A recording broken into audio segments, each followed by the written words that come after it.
Olá, pessoal. A gente até já falou um pouquinho sobre alguns conceitos que a gente vai trabalhar hoje, a questão do risco e retorno. Para a disciplina, eu separei esse momento em duas partes, né? A questão do risco e retorno para um ativo e o risco e retorno para uma carteira de ativos. E a gente vai explicar um pouquinho como é que funciona, né, essa questão do risco e retorno.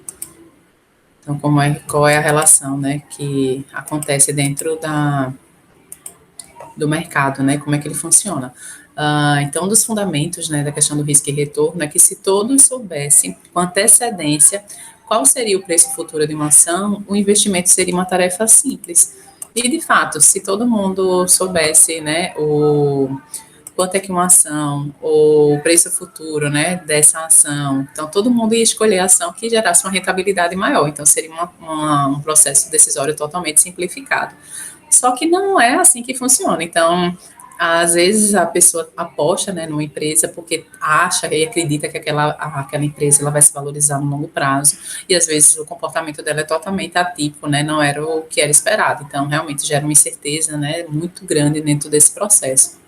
Infelizmente, é difícil, se não impossível, fazer tais predições com qualquer grau de certeza. Então, o que acontece é justamente uma probabilidade de acontecimento, que é o que a gente vai falar mais para frente, do que as pessoas esperam, né, do que os especuladores esperam, de como é que aquelas empresas vão se comportar no longo prazo, mas não tem certeza absoluta. Então, muitas das decisões que são tomadas nesse cenário é com base no histórico daquelas organizações.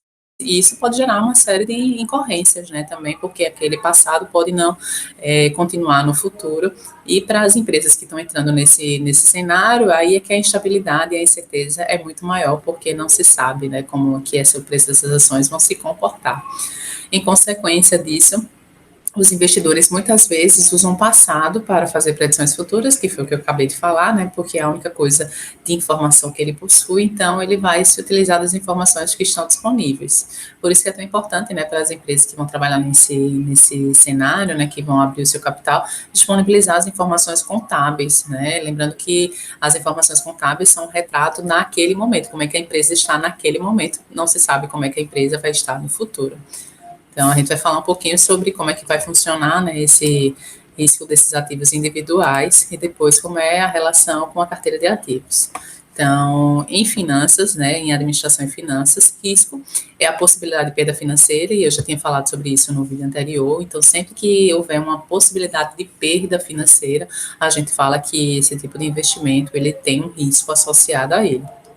Então, os ativos, né, reais ou financeiros que apresentam maior probabilidade de perda são considerados mais arriscados do que os ativos com probabilidades menores de perda. Então, os ativos que têm, né, que são mais de determinados setores, né, determinados nichos empresariais, eles podem também ter um risco diferente, né, que vão atuar sobre essas companhias. Às vezes, e a gente vai falar sobre isso até um pouco mais na frente, mas só dando um spoiler, né, dentro desse sentido, geralmente as empresas ligadas à tecnologia, elas são mais arriscadas, então elas oferecem um retorno maior, porém o risco associado é maior para essas companhias. Já as empresas de concessões públicas, né, as empresas públicas, elas são consideradas mais estáveis, então elas têm um risco menor, porém o retorno, né, dessas ações também é menor. Então, risco e incerteza elas podem ser usados como sinônimos em relação à variabilidade dos retornos associados a um ativo. Então, sempre que eu estiver trabalhando com esse conceito aqui de risco e retorno, eu posso tanto usar o conceito de risco quanto incerteza, que aí eles vão atuar como sinônimos dentro desse escopo que a gente está abordando agora, tá? Aqui eu coloquei, essa tabela não ficou muito clara, mas é uma tabela que tem lá disponível lá no Gitman, né? Eu aumentei aqui para dar uma visibilidade maior para vocês, só para vocês verem quais são as fontes populares de risco para administradores financeiros e acionistas. Então, eu tenho riscos específicos de uma empresa, que aí entra lá com o risco operacional e o risco financeiro. Esse risco operacional é a possibilidade de que a empresa não seja capaz de cobrir seus custos de operação, se o nível é determinado pela estabilidade das receitas da empresa, fixo, e pela estrutura de seus custos operacionais, variáveis. Então, sempre que a empresa ela não tem capacidade de cobrir seus custos de operação, né, ela tem essa possibilidade de não cumprir isso, ele vai incidir sobre o risco operacional.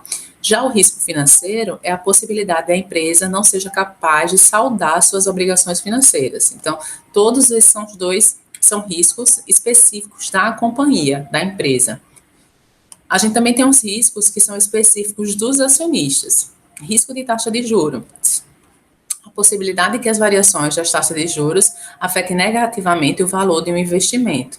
A maioria dos investimentos perdem valor quando a taxa de juros sobe e ganha valor quando ela cai. Então, lembra que eu falei também na aula passada sobre como é que influenciava, né, o comportamento sobre as taxas de juros? Essas taxas de juros, essas alterações, elas vão influenciar, né, as carteiras de ações.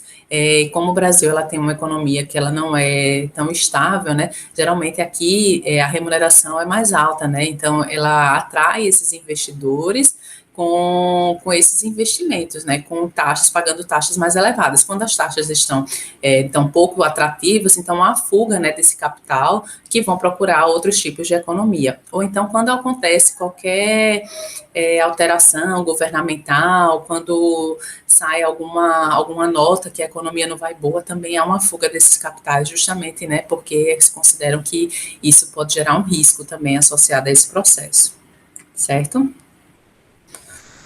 Risco de liquidez. A possibilidade que um ativo não possa ser liquidado com facilidade é um preço razoável. Então, para o acionista, né, quando ele quer vender ele compra aquelas ações de determinada companhia porque ele espera que quando ele queira vender aquela ação esteja valorizada. Então, tem um risco também de liquidez, justamente no ato da venda. Então, quando ele for vender, ele espera que aquele ativo financeiro esteja, claro, valendo mais do que ele comprou, né, mas que tenha um preço razoável também para que ele tenha lucratividade sobre aquele ativo financeiro.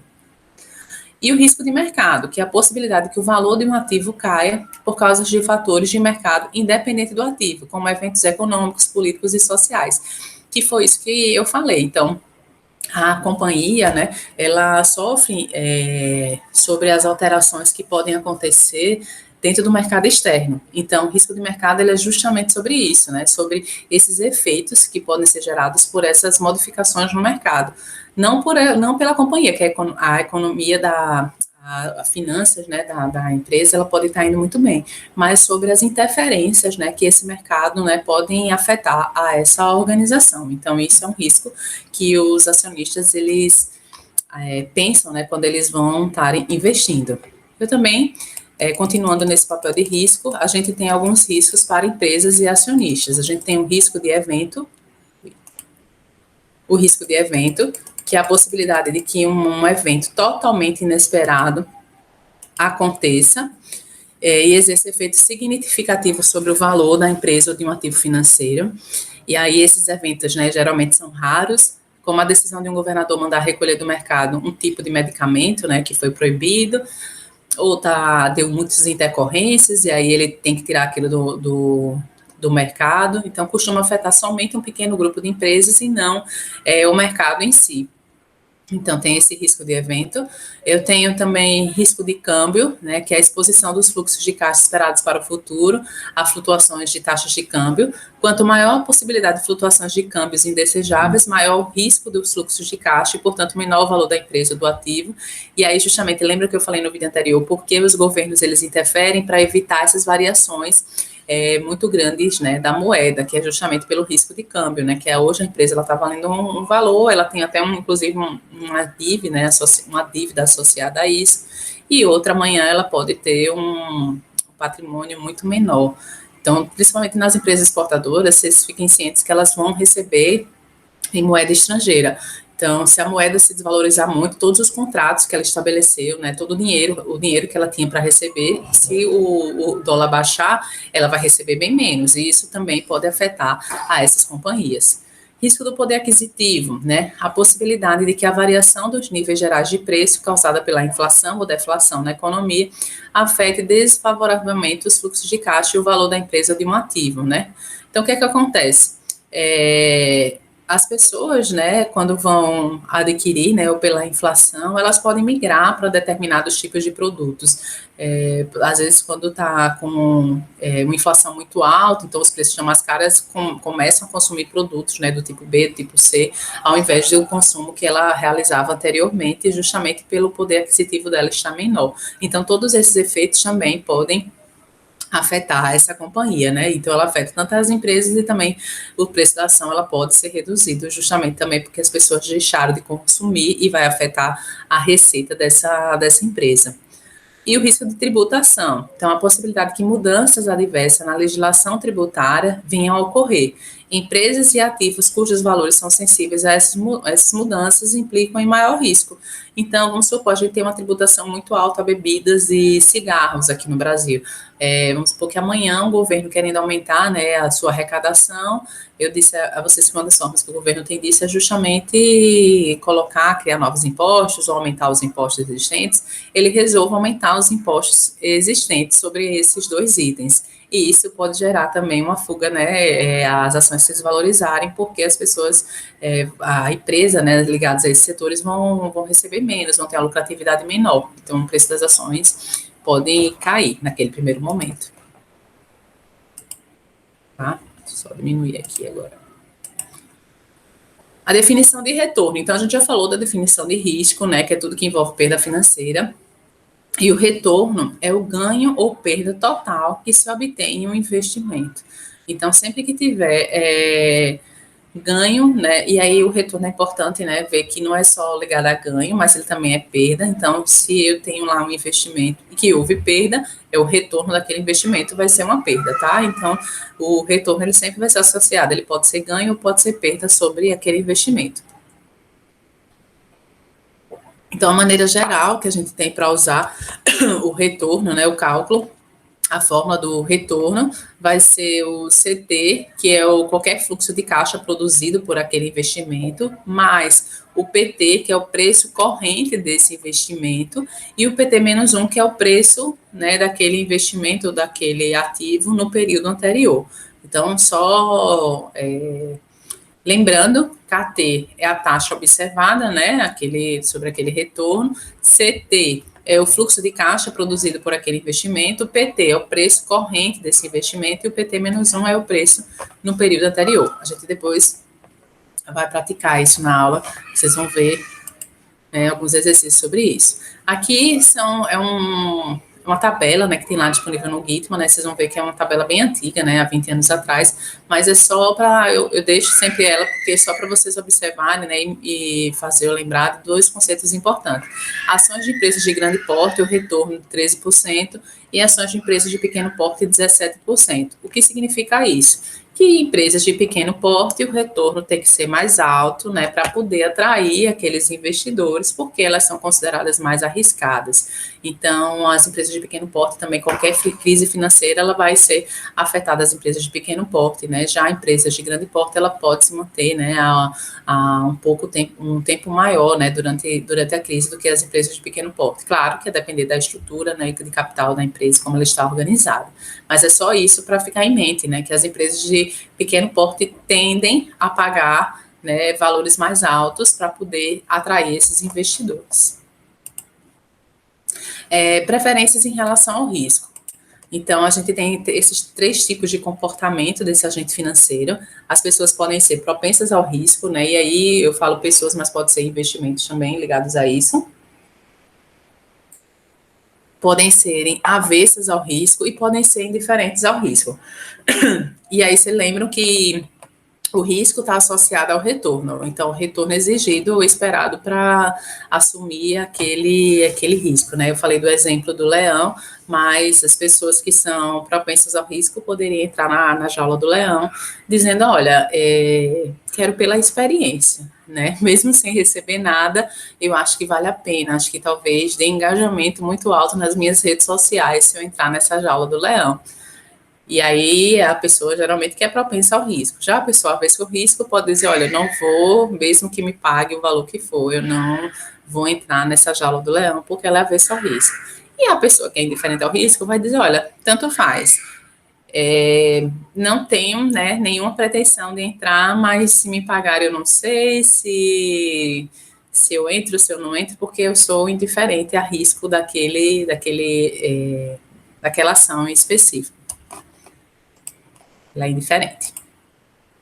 Vamos agora falar um pouquinho sobre risco de um ativo individual, tá? A gente viu que já tem duas formas, né? Tem a carteira de ativo, mas a gente vai falar do ativo individual. Uma das formas que a gente tem de trabalhar com esse ativo é fazer análise de cenários, né? Então, eu falei que não tem como trabalhar, né? Quando a gente envolve de risco, sempre vai ter uma incerteza muito grande dentro desse processo. Então, uma das formas que os agentes têm para tentar trabalhar essa incerteza é fazer análise de cenários. Então, tem 3 tipos de cenários que podem serem feitos: o cenário otimista, o cenário pessimista e o cenário mais provável. Então, é um método, né, que é feito justamente para tentar trabalhar, olha, se essa ação aumentar mais do que era esperado, eu estou no cenário otimista. O cenário mais provável é que ela permaneça nesse valor, e o cenário pessimista é que ela caia acima desse valor que eu estou estabelecendo. Então, são cenários que podem ser trabalhados. Então, a análise de cenários, ela considera diversos resultados alternativos possíveis para obter um senso de variabilidade desses retornos. E um método comum envolve a consideração de resultados pessimista, otimista e mais provável, e os retornos associados a eles para um determinado ativo. Coloquei um exemplo aí, né, só para ilustrar, mas a gente lembrando que a gente vai ter uma aula específica para isso, para trabalhar esses exemplos. Então, a Norman Company é uma empresa fabricante de equipamentos de golfe que deseja saber qual é o melhor de 2 investimentos, se é investimento A ou investimento B. Cada um deles exige um dispêndio inicial de R$10.000 e ambos têm uma taxa anual de retorno mais provável de 15%. Então, só lembrando aqui, são 2 tipos de investimento, A e B. Cada um deles vai ter o mesmo investimento inicial, R$10.000, né, reais, e ambos têm a mesma taxa de retorno, que é 15%, a mais provável, tá? A administração fez uma estimativa pessimista e uma otimista desses retornos associados a cada investimento. E as 3 estimativas estão lá na tabela seguinte. Vou passar aqui na tabela porque aí fica mais claro para a gente ver. Então, aqui, ó, investimento A, ativo A, e o investimento, né, do ativo B. O investimento inicial é o mesmo para os dois, e a taxa mais provável é a mesma para os dois, 15%. Estou só pegando aquele exemplo que estava lá no enunciado e trazendo aqui para a tabela. Já num cenário pessimista, vocês percebam que ele vai receber um retorno de 13%. Se o cenário pessimista acontecer, ele recebe 13%. Se o cenário pessimista acontecer no B, ele vai receber 7%, tá? Então, são essas 2 possibilidades. No mais provável, 15%, no pessimista, 13% no ativo A e 7% no ativo B. Já no otimista, ele vai receber no A 17% e no B 23%. O que significa isso, né? No cenário, no ativo B, o que é que vai acontecer? Se o cenário pessimista acontecer, ele só vai receber 7% desse retorno. Já se o cenário otimista acontecer, ele vai receber 23%. E no ativo A, se o cenário pessimista acontecer, ele vai receber 13%, enquanto no otimista ele recebe 17%. Então, a variação dele é muito menor. Já no B, a variação é muito maior entre o cenário pessimista e o cenário otimista. Uma das formas de a gente tentar analisar isso é através do cálculo da amplitude. Vocês viram o conceito de amplitude lá na estatística, eu sei que faz muito tempo, pessoal, mas é um dos conceitos que vocês viram lá atrás. Só para vocês terem, né, lembrando simples como eu cheguei aí nesse cálculo de 4% a 16%, a amplitude, ela pega um intervalo, né, o maior intervalo e subtrai do menor. Aqui, no caso da gente, é o cenário otimista, 17 menos 13, que dá uma amplitude de 4. E aqui no cenário do ativo B, 23 menos 7, que dá uma amplitude de 16. Analisando a amplitude, dado que os agentes são racionais, lembra que eu falei que eles vão serem motivados pela razão, então as pessoas que são motivadas pela razão dificilmente vão pegar investimentos que tenham uma chance de perda superior a um ou outro, O que significa isso, professora? É que se todo mundo for levado somente pelos critérios racionais, as pessoas, pela racionalidade, vão procurar investimentos mais seguros, certo? É isso que diz o conceito da racionalidade.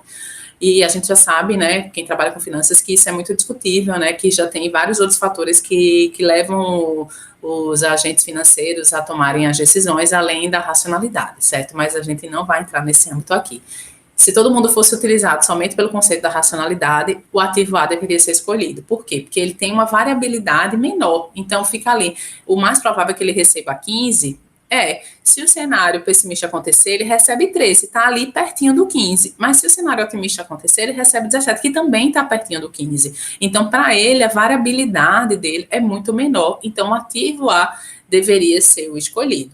Já no ativo B, ele flutua, ele varia muito mais. Então, é mais arriscado, né? Vai que ele aceita o ativo B esperando receber 23% e receba 7%. Então, é mais arriscado.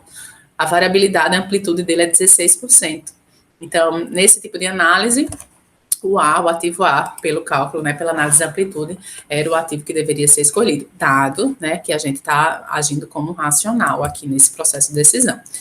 Aí eu coloquei aqui, trouxe para os gráficos, né, que são distribuições discretas de probabilidade. Coloquei as probabilidades de ocorrência, né, dos dois ativos e coloquei no gráfico, só para vocês terem ideia. Percebam que a curva aqui do ativo A, ele tem uma variabilidade muito menor, ele é muito mais concentrado aqui, ó, em torno da média, né, que no caso o retorno esperado, né, que é os 15. Já aqui no ativo B, ele vai ter uma dispersão muito maior. E aí depois a gente vai falar sobre isso, né? Que também está ligado àquela questão do desvio padrão, que vocês já viram também na estatística, né? Que é o quão longe está, né? Em torno dessa média.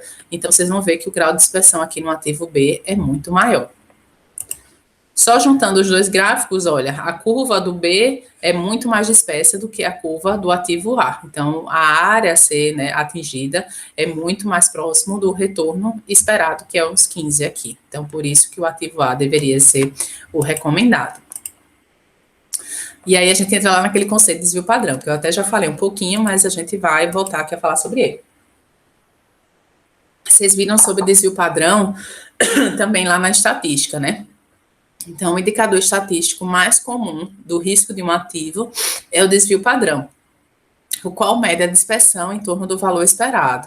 Então, ele vai mostrar o quão distante, né, está esse ativo em torno do valor que era esperado. E aí eu também tenho um cálculo aí do valor esperado. O valor esperado do retorno, K barra, é o retorno mais provável desse ativo financeiro, que é o retorno médio. Deixa eu ampliar aqui a fórmula só para vocês terem... Só para vocês verem. Então, K barra, né, o K barra, que é o K médio, né, que vocês viram lá na estatística, vai ser o somatório de K vezes a sua probabilidade, dado que a probabilidade, né, vocês ainda não têm a certeza da probabilidade de ocorrência, então eu vou multiplicar esse retorno por essa probabilidade. Então, isso vai ser o meu K barra. K, valor do retorno da ocorrência, né, a probabilidade de ocorrência, e aqui o N, o número, né, de ocorrências que vão serem consideradas. Certo?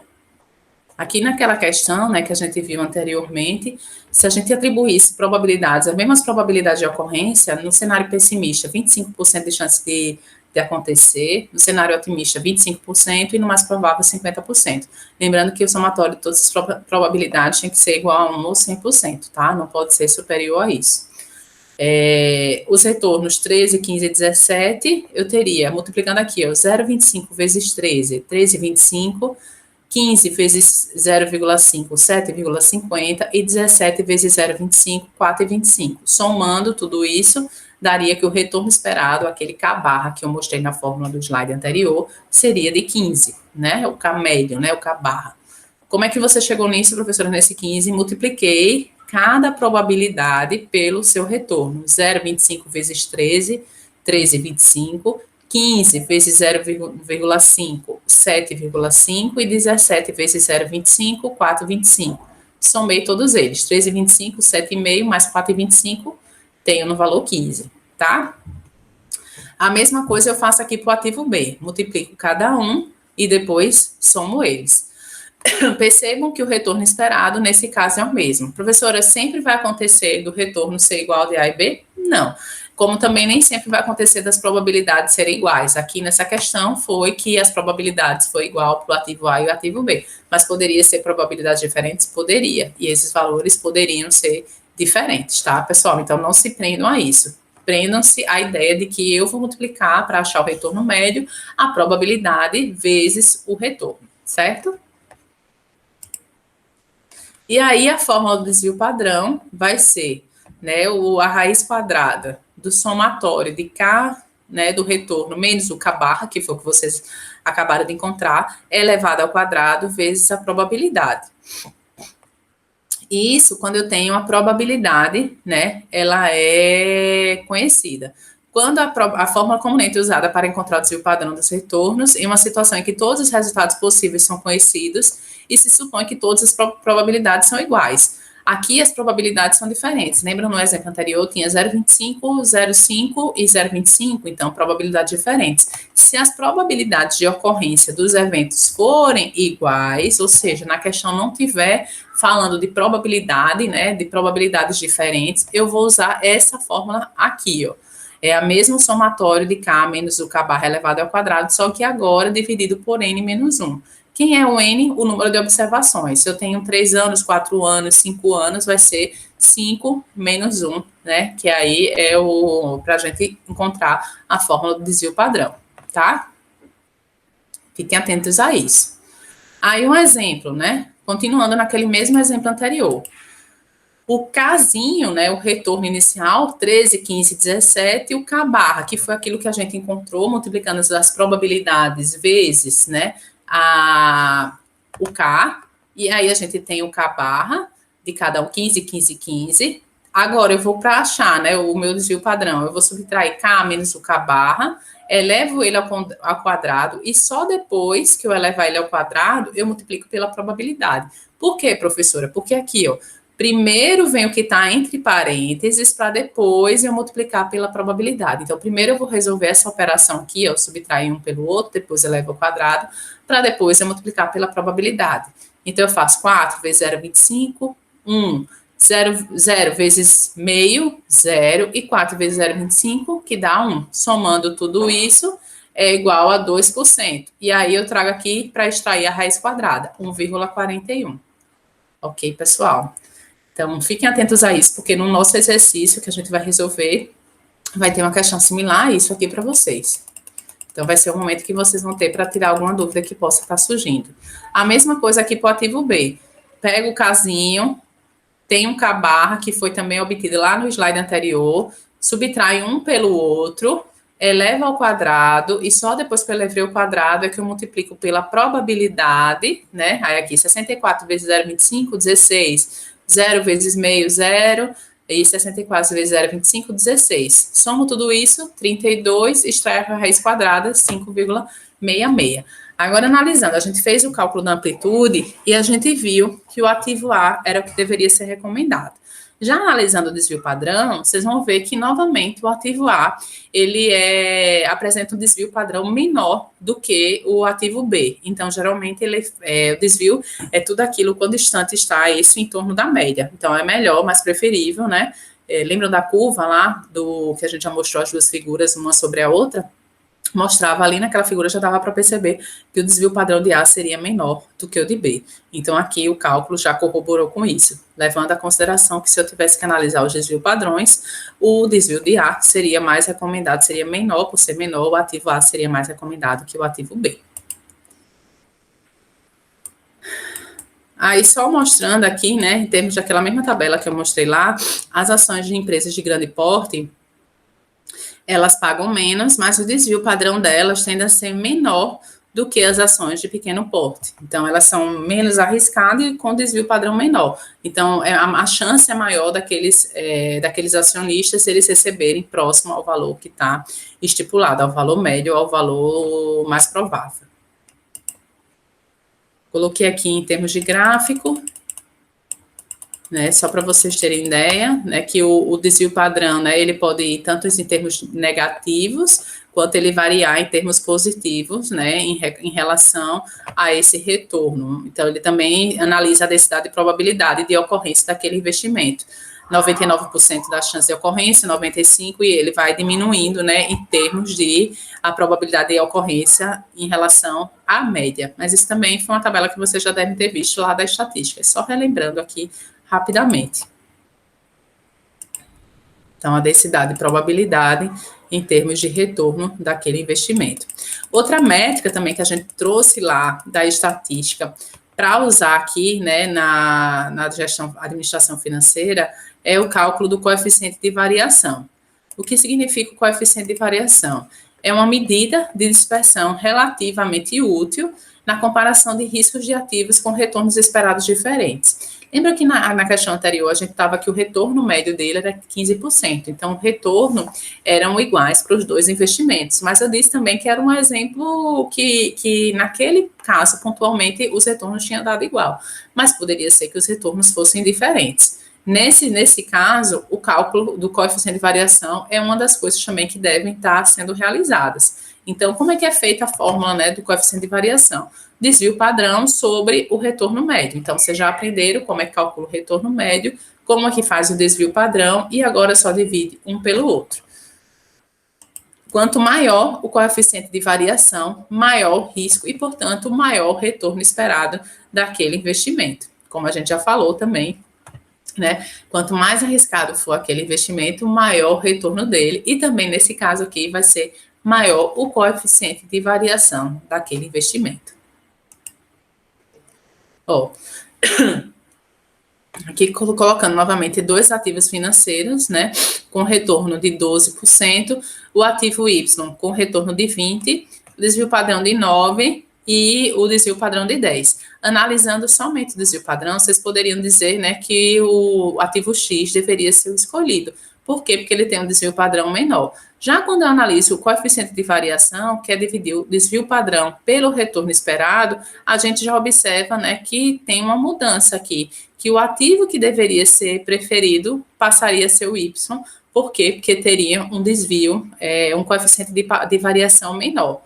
Então, professora, qual é o melhor a escolher, né? A melhor forma, né, de se calcular, né, quando a gente tem uma situação dessa, é considerar o coeficiente de variação. Ele é uma métrica muito mais precisa do que o desvio padrão. Então, nesse caso, o ativo Y, ele deveria ser escolhido. Uma das coisas que podem dar, né, essa divergência é porque o desvio padrão aqui foi muito próximo. Talvez se eu tivesse casos de desvio padrões mais distantes, né, isso aqui não se repetisse, né, o mesmo valor que deu, o mesmo ativo que deu com desvio padrão, também se repetisse no coeficiente de variação. Mas, dando essa situação, vão pelo coeficiente de variação, porque é uma métrica muito mais precisa, certo?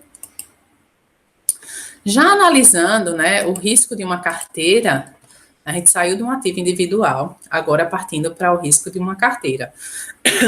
Uma carteira, ela vai ser qualquer conjunto ou combinação de ativos financeiros. Eu tinha lá que é um ativo individual, ele também é muito mais arriscado, porque vamos supor que você vá comprar todas as ações e investir todo o seu dinheiro em um único ativo. O que pode acontecer? Aquela empresa cair, né, os ativos dela, e você perder todas as suas economias. Já quando você coloca numa carteira, ela vai ser uma combinação de vários ativos financeiros. Então, isso, a chance, né, de que todos caiam, se você estudar direitinho, né, o que a gente vai falar daqui a pouco, o risco é muito menor. E aí é uma das coisas que você consegue tentar reduzir o risco, é de você diversificando a sua carteira. Quanto mais diversificada for sua carteira, menor vai ser o risco para isso. Se supusermos que todos os investidores são racionais, lembra que eu já falei muito sobre essa questão da racionalidade aqui para você, e, portanto, tem aversão ao risco, o investidor sempre optará por investir em carteiras e não em ativos individuais. Claro, porque se ele sabe que se ele investir em um ativo individual e aquela empresa, né, for ruim, né, tiver um balanço ruim, ou tiver um período ruim, ou tiver uma interferência do governo, né, como a gente já falou, alguns tipos de risco associados, ele pode ter todo um prejuízo, né, ele não vai, geralmente, né, se ele for avesso ao risco e for racional, ele não vai optar por investir no ativo, e sim optar por uma carteira de ativos. Então, os investidores, aplicarão em carteiras, porque com isso estarão diversificando parte do risco inerente à situação em que se coloca todo o dinheiro em um único ativo.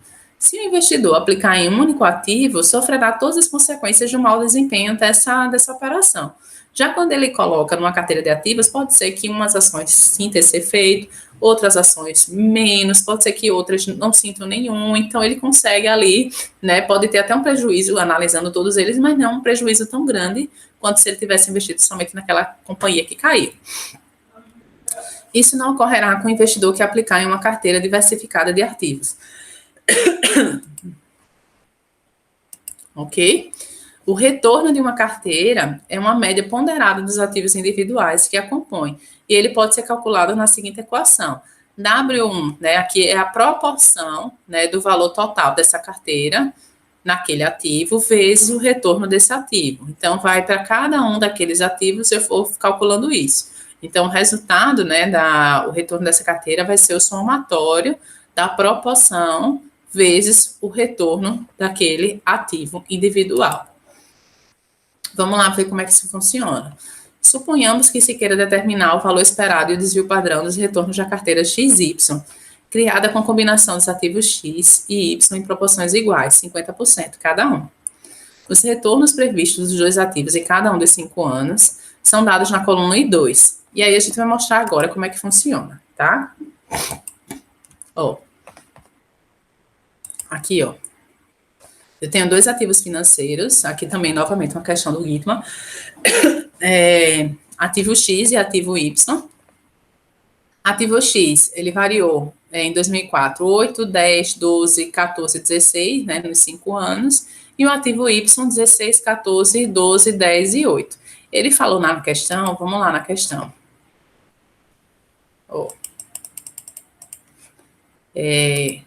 As proporções. Então, criada com a combinação dos ativos X e Y em proporções iguais, 50% de cada. Então, eu já sei que a proporção vai ser 50. Então, eu vou multiplicar aqui, ó, 0,50 vezes 8, que é o retorno daquele ativo, mais 0,50, que é, novamente, a proporção dos ativos já do ativo Y, nesse caso, vezes o retorno do ativo Y. Então, 0,50 vezes 8 mais 0,50 vezes 16 dá 12%. A mesma coisa eu faço para esse ano. Cada um dos anos eu vou fazendo a mesma operação. 0,50 é a proporção, né, do item que eu tenho naquele ativo, naquela carteira, que eu só tenho 2 ativos, poderiam ter 3, 4, 5, e cada um deles vai ter uma proporção diferente. Nesse caso aqui, a proporção foi de 50% cada um. E aí eu vou multiplicar a proporção vezes o retorno dele, 0,50 vezes 10, mais 0,50 vezes 14, tenho 12. E isso eu fiz com cada um desses anos. Professora, deu 12 para cada um de 5 anos. Sempre vai acontecer isso? Não, pessoal. Aqui, novamente, foi uma coincidência, né, que o livro utilizou. Poderia dar retornos diferentes? Poderia dar retornos diferentes. E não estaria errado. E aí, eu vou calcular o valor esperado. Então, o valor esperado vai ser o somatório disso aqui, dividido por 5, que é o número de observações. Foram 5 anos aqui, 2004 até 2008. Então, eu tenho que seria 60% dividido por 5, que daria 12%, né? Faço o desvio padrão dele. Desvio padrão vai ser, eu tenho agora aqui, ó, esse aqui seria, né, o meu K barra, eu vou pegar e fazer de cada um deles, né, subtraindo 12 por esse retorno esperado da carteira, 12 menos 12, olha aqui, ó, 12 menos 12 elevado ao quadrado, 12 menos 12 elevado ao quadrado, 12 menos 12 elevado, e faço isso 5 vezes, e divido por 5 menos 1. Professora, por que a senhora não usou aquela forma da probabilidade? Porque aqui na questão não é dada a probabilidade, então eu assumo que toda a probabilidade ela é conhecida, que tem a mesma chance de acontecimento para cada um desses ativos financeiros. Ok? Então, eu vou utilizar a outra fórmula do desvio padrão, que é, né, sem a probabilidade, subtraindo N menos 1. 5 nesse caso, porque são 5 observações, menos 1. Aonde é esse 12, professora? Volta lá. 12 é o K barra vezes o Kzinho aqui, de 12, né? Elevado ao quadrado. Faço isso para cada um dos anos. E aí, só preste atenção, né? Para evitar dúvidas. Por que eu uso esse 12 daqui, esse retorno, né? e não esses aqui, dos ativos individuais, como a gente estava falando dos ativos individuais, porque aqui eu estou falando de carteira. Então, a minha carteira é composta por os ativos X e Y. Vai ter esses dois ativos e eu tenho que multiplicar a proporção deles. Quando eu multiplico a proporção deles, vai me gerar um novo retorno combinando esses dois ativos. E é esse novo retorno que eu vou subtrair pelo retorno médio, que foi o que eu encontrei aqui, e vou elevar ao quadrado. Se eu tivesse só considerando esse aqui, ó, e for subtrair esse 8 pelo 12, eu estaria só analisando o ativo X, e não a minha carteira, tá, pessoal? Então, fiquem atentos quando o que é desvio padrão para um ativo individual, e aqui, no caso da gente, um ativo de carteira. Faço tudo isso, toda essa operação, extraio a raiz quadrada, e aqui me dá que o meu desvio padrão é zero. O que significa desvio padrão que é zero? Que não há grau de dispersão, que se eu for optar por esse investimento, eu vou ter esse retorno esperado de 12%. Vou receber esse retorno esperado de 12%. Outra coisa, né, também, quando a gente analisa o risco da carteira, né, é reforçado na medida em que os retornos dos ativos variam em conjunto. Esse movimento geralmente é medido por uma estatística conhecida pelo nome de correlação. Acredito que vocês não foram até viram correlação, né, lá na estatística, mas a correlação ela é uma medida que mostra também a relação entre essas variáveis. Então, pode ser 2 variáveis, 3 variáveis. No caso da gente aqui, a gente está analisando somente 2 variáveis. Então, se existir correlação e essa correlação for positiva, né, que é aqui nesse caso, nesse primeiro gráfico, ela mostra que quando um ativo subir, o outro ativo também vai subir. Já se a correlação ela for negativa, se um ativo subir, o outro vai cair. Existem correlações, só que as correlações são diferentes, certo? Só que aqui ainda tem um conceito maior. A correlação aqui ela é positivamente perfeita. O que significa isso? Significa que se o ativo N, aqui, ó, ele subir, o ativo M, ele vai subir na mesma proporção. Se ele subir 10%, o M também vai subir 10%, porque existe uma correlação perfeita. Se o N cair 15%, o M também vai cair 15%, porque, novamente, a correlação é perfeita. Já se a correlação ela for negativa perfeita, significa que se o N cair, o M vai subir. Se o N cair 10%, o M vai subir 10%. Se o N subir 15%, o M vai cair 15%. Então, a correlação é, nesse caso, negativa, porém perfeita. Nem sempre a correlação vai ser perfeita, tá? Mas aí precisa ver se os itens, eles são correlacionados. Se existir correlação, ela pode ser positiva, ela pode ser negativa e pode não existir correlação entre as variáveis. E aí, nesse caso, a correlação seria zero, tá? Quando não há correlação. Outra coisa também importante de falar de correlação é que a correlação... Deixa eu ver aqui. A gente vai falar daqui a pouco, então não vou dar spoiler, né? Mesmo que 2 ativos não tenham correlação negativa perfeita, um investidor ainda pode conseguir benefícios com a diversificação, combinando-as em uma carteira. Como é falado aqui, ó, aqui tem um ativo F, que ele tem esse comportamento aqui, tem um ativo G, e quando eu coloco, né, vocês percebam aqui, ó, ele tem um sobe e o outro desce. Quando um desce, o outro sobe. Não na mesma intensidade. Então, a correlação é negativa, porém não é perfeita. Mas é interessante eu colocar esses 2 ativos financeiros aqui, porque eu diminuo a minha perda quando eu tenho lá. E também vou diminuir meu ganho, mas assim, analisando que ambos eu poderia só optar por um que estivesse caindo, quando eu coloco os 2, eu deixo a minha carteira mais estável. Porque é interessante, professora, não colocar somente uma carteira com correlações positivas, porque a correlação positiva, ela segue no mesmo comportamento. Se umas subirem, a outra também vai subir, se cair, também cai. Então, vamos citar um exemplo, assim, das empresas ligadas ao setor automobilístico, né? Então, eu poderia compor minha carteira somente com empresas desse setor. Poderia ter montadoras de carro, né? Poderia ter empresas fabricantes de pneu, de peças de banco, espuma, e aí uma série de outros produtos, né? E provavelmente essas empresas ela têm correlação positiva. quando eu aumento o preço começo a estimular as vendas dos veículos, todas essas empresas, elas tendem a crescer. Então, todas elas crescendo, elas vão ter o mesmo comportamento. Se as vendas de veículo diminuem, todas elas caem. Então, elas têm correlação positiva. Não necessariamente perfeita, mas tem correlação positiva. Dentro da minha carteira, se eu só tiver esse tipo de comportamento, percebam que quando eu estou ganhando dinheiro, se eu aumentar, todas elas vão subir. Mas se elas caírem, todas caem. Então, não é o viável, né?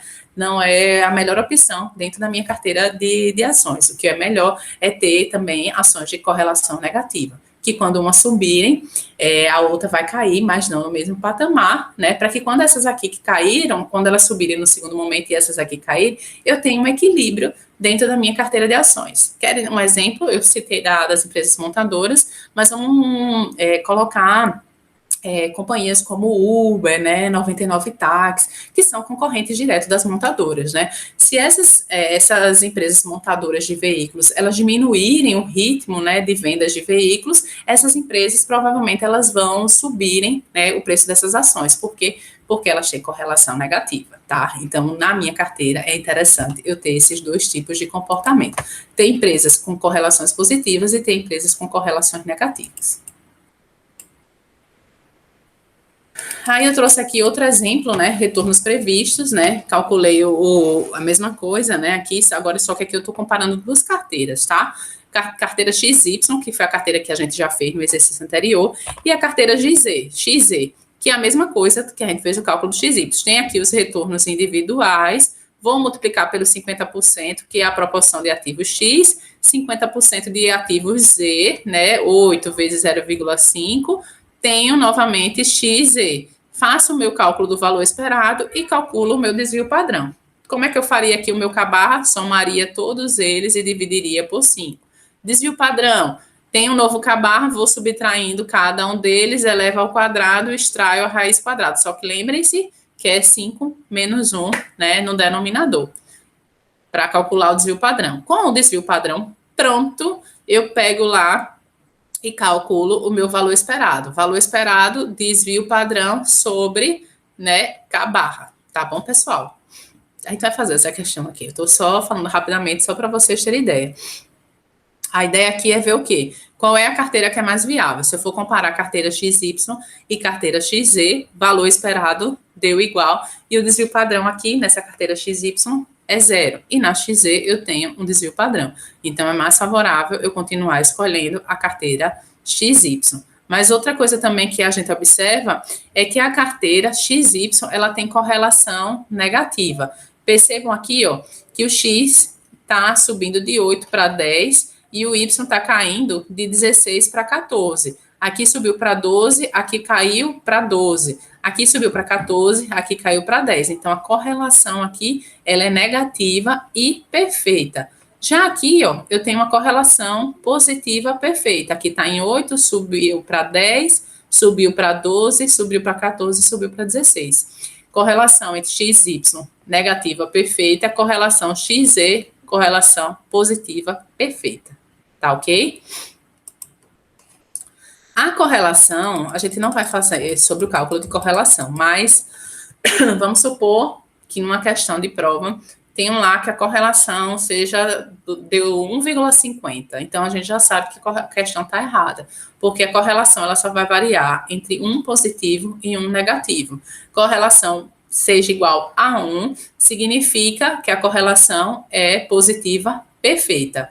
Correlação de menos 1 significa que a correlação é negativa perfeita. E se a correlação der meio? Correlação, né, ela é positiva, porém não é perfeita. Correlação 0, sem correlação, não existe correlação entre as variáveis. E menos 0,7, professora, é negativa, porém não é perfeita, tá? Então, ela pode estar dentro desse intervalo entre 0 e 1, ela pode ser 0,1, 0,2, até 1, tá? E tudo isso vai ser positivo. E ela também pode ser menos 0,1, menos tal, que também vai ser correlação negativa.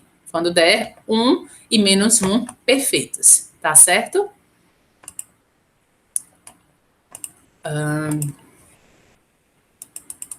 A gente tem dois tipos de risco, né? Que é isso aqui, eu vou deixar para falar com vocês na aula que a gente vai ter de exercícios, né? Que aí a gente entra na questão do KPM, né? Então, só finalizando, a gente acabou de ver aqui o risco não sistemático, que é o risco que pode ser diversificado pela inclusão de novos ativos financeiros. Eu falei que todos os ativos, todas as ações, eles geram um tipo de risco. Só que eu consigo reduzir esse risco aumentando o número de ações dentro da minha companhia, ações que têm correlações positivas, ações que têm correlação negativa. Então eu consigo diminuir esses riscos, né, dentro da minha carteira. Já existe um risco que ele é sistemático, que ele não é diversificável.